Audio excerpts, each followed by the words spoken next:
उत्तर Korea के तानाशाह Kim Jong Un और अमेरिकी राष्ट्रपति डोनाल्ड ट्रंप के बीच एक बार फिर मुलाकात की चर्चा तेज हो गई है। और इस बार मामला सिर्फ दो नेताओं की मुलाकात का नहीं है। अमेरिका ने दक्षिण कोरिया के साथ होने वाली अपनी सैन्य ड्रिल को छोटा किया है। ट्रंप ने किम के साथ अपने रिश्ते को फिर से अच्छा बताया है और अब 2026 के आखिर में दोनों नेताओं की नई समिट की कोशिश की खबरें सामने आई हैं। तो सवाल है कि ट्रंप किम से मिलना क्यों चाहते हैं, और अगर मुलाकात होती है तो किम आखिर अमेरिका से क्या हासिल करना चाहेंगे। पहले मौजूदा घटनाक्रम समझिए। अमेरिका और दक्षिण कोरिया हर साल बड़े सैन्य अभ्यास करते हैं, जिन्हें उत्तर कोरिया लंबे समय से अपने खिलाफ युद्ध की तैयारी बताता आ रहा है। लेकिन इस बार ट्रंप ने अमेरिका की भागीदारी को काफी कम करने का निर्देश दिया।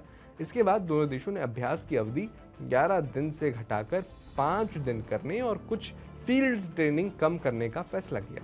ट्रंप ने इसके साथ किम जोंग उन के साथ अपने वेरी गुड रिलेशनशिप का भी जिक्र किया। यहीं से किम और ट्रंप की संभावित मुलाकात की कहानी शुरू होती है। ट्रंप चाहते हैं कि इस साल संभवतः नवंबर में अपनी एशिया ट्रिप के दौरान किम से मुलाकात का रास्ता बने।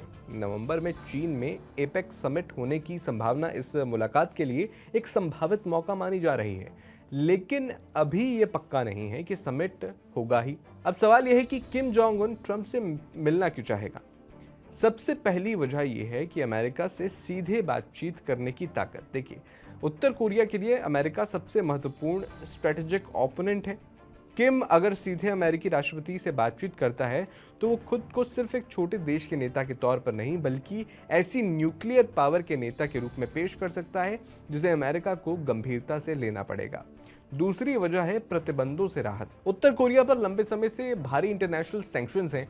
किम के लिए अमेरिका से सैंक्शन रिलीफ, इकोनॉमिक कंसेशंस और दूसरे प्रतिबंधों में ढील बड़ी उपलब्धि हो सकती है।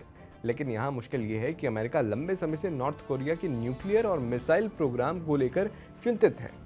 तीसरी वजह है किम की बार्गेनिंग पावर पहले से अलग है। 2019 में ट्रंप और किम की हनोई समिट सबसे बड़े समझौते के बिना खत्म हो गई थी। इसके बाद नॉर्थ कोरिया ने अपने न्यूक्लियर और मिसाइल कैपेबिलिटीज को और मजबूत किया। यानी किम अब बातचीत की मेज पर पहले से ज्यादा सैन्य ताकत लेकर आ सकते हैं। और यहाँ किम के लिए रूस और चीन भी महत्वपूर्ण है।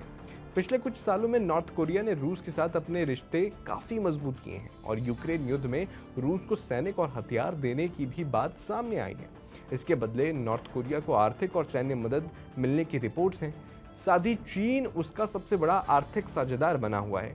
यानी किम अब पूरी तरह अमेरिका पर निर्भर होकर बातचीत करने की स्थिति में नहीं है। अब बात करते हैं ट्रंप की। उन्हें किम से मिलने से क्या फायदा दिखता है।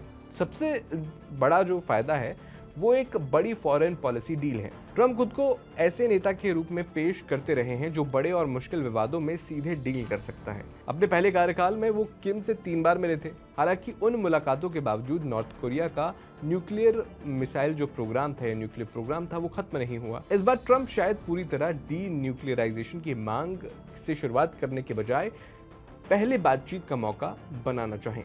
लेकिन यही सबसे बड़ा पेच है। अमेरिका क्या चाहता है और किम क्या चाहते हैं, दोनों के बीच अभी भी बहुत बड़ा अंतर है। वॉशिंगटन के लिए नॉर्थ कोरिया के न्यूक्लियर वेपन्स और मिसाइल सबसे बड़ी चिंता है। वहीं किम जोंग उन के लिए न्यूक्लियर वेपन्स उसकी रिजीम और नेशनल सिक्योरिटी की गारंटी माने जाते हैं। इसलिए ये मान लेना कि सिर्फ ट्रंप किम की केमिस्ट्री से नॉर्थ कोरिया अपने न्यूक्लियर वेपन्स छोड़ देगा बहुत मुश्किल है। और दक्षिण कोरिया के लिए मामला और भी संवेदनशील है। अमेरिका उसका सबसे बड़ा मिलिट्री एलाय है। ऐसे में अगर वॉशिंगटन किम को बातचीत का ऑफर देने के लिए मिलिट्री एक्सरसाइजेस कम करता है तो सियोल में ये चिंता पैदा हो सकती है कि कहीं अमेरिका नॉर्थ कोरिया के साथ डील करने की कोशिश में साउथ कोरिया की जो सिक्योरिटी कंसर्न्स हैं उसको पीछे तो नहीं कर रहा। दक्षिण कोरियाई राष्ट्रपति ली जे म्योंग ने हालिया घटनाक्रम के बीच यूएस अलायंस की अहमति दोहराई है। तो अभी असली सवाल ये नहीं है कि ट्रंप और किम मिलेंगे या नहीं। असली सवाल ये है कि दोनों मिलते हैं तो बातचीत किस आधार पर होगी। क्या नॉर्थ कोरिया न्यूक्लियर वेपन कम करने या रोकने के बदले सैंक्शन रिलीफ मांगेगा? क्या अमेरिका मिलिट्री एक्सरसाइज में और कमी करेगा? क्या साउथ कोरिया को इस डील का पूरा हिस्सा बनाया जाएगा? और क्या किम अपने बढ़ते रशिया चाइना रिलेशंस का इस्तेमाल ट्रंप के सामने बार्गेनिंग पावर के तौर पर करेगा? यही वजह है कि आने वाले जो ट्रम्प की मीटिंग है ये सिर्फ एक फ़ोटो अपॉर्चुनिटी नहीं होगी, ये तय करेगा कि जो कोरियन पेनिनसुला है आने वाले सालों में उसकी जो सिक्योरिटी पॉलिटिक्स है वो किस दिशा में जाएगी। आपका इस पर क्या सोचना है, मुझे कमेंट में अपनी राय ज़रूर बताइएगा।